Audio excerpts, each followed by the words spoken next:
देश में मिठाई की बात हो और हल्दीराम का नाम ना आए, ऐसा हो ही नहीं सकता। मिठाई और पैकेज नमकीन के मामले में हल्दीराम की गिनती देश के टॉप ब्रांड्स में होती है। आज हल्दीराम का नेटवर्क देश भर में फैल चुका है। क्विक सर्विस रेस्टोरेंट कारोबार में भी हल्दीराम का कारोबार तेजी से बढ़ रहा है। हो सकता है अब हल्दीराम देसी से विदेशी हो जाए। हल्दीराम को खरीदने की रेस में कई विदेशी कंपनियां सामने आ गई है। 3 बड़ी विदेशी कंपनियों ने हल्दीराम के पूरे कारोबार खरीदने के लिए बोली लगाई है। हल्दीराम को खरीदने वाली कंपनियों में दुनिया की सबसे बड़ी इक्विटी निवेश company Blackstone, Abu Dhabi Investment Authority और Government of Singapore Investment Corporation शामिल है। इन तीनों कंपनियों के कंसोर्टियम ने हल्दीराम के 76% कारोबार को खरीदने का मन बनाया है। इस कंसोर्टियम ने हल्दीराम को खरीदने के लिए 70,000 करोड़ रुपए की बोली लगाई है। ये बोली हल्दीराम के दिल्ली और नागपुर ब्रांच के स्नैक्स और फूड बिजनेस को खरीदने के लिए लगाई गई है। अगर ये डील पूरी होती है तो ये अब तक का देश का सबसे बड़ा प्रोडक्ट इक्विटी डील होगी।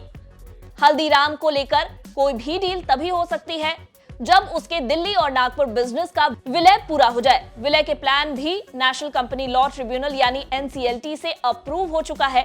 माना जा रहा है कि अगले 3 से 4 महीने में ये विलय पूरा हो जाएगा। हल्दीराम का कारोबार फिलहाल 3 हिस्सों में बटा हुआ है। एक फ्रैक्शन कोलकाता से, एक दिल्ली और एक नागपुर से ऑपरेट होता है। दिल्ली का बिजनेस मनोहर अग्रवाल और मधुसूदन अग्रवाल संभालते हैं। नागपुर का बिजनेस कमल कुमार शिव किशन अग्रवाल के पास है। इस डील में नागपुर और दिल्ली के हल्दीराम का कारोबार है। कोलकाता से ऑपरेट होने वाला हल्दीराम का रेस्टोरेंट बिजनेस इसमें शामिल नहीं है।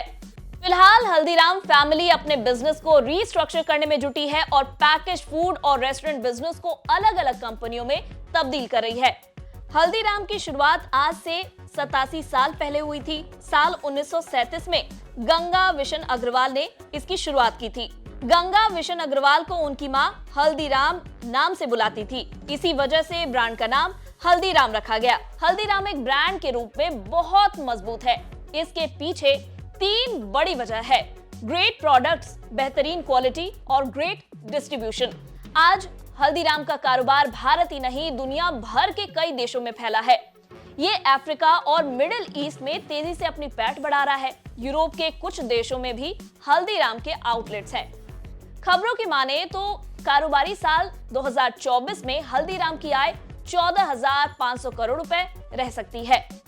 वहीं कामकाजी आय 2,300 से 2,500 करोड़ रुपए के बीच रह सकती है। कंपनी का कारोबार पिछले 5 साल में 18% CAGR पर ग्रोथ कर रहा है, जबकि एवरेज एबिटा 14 से 15% के बीच है। देश भर में हल्दीराम के प्रोडक्ट्स 15 लाख रिटेल लोकेशन पर मौजूद है। हल्दीराम के 400 से भी ज्यादा प्रोडक्ट्स हैं। इन सैकड़ों उत्पादों में नमकीन, वेस्टर्न स्नैक्स, भारतीय मिठाई, कुकीज, पापड़ और अचार शामिल है। कुल मिलाकर हल्दीराम एक बड़ा ब्रांड है जो जल्द ही देसी से विदेशी भी हो सकता है।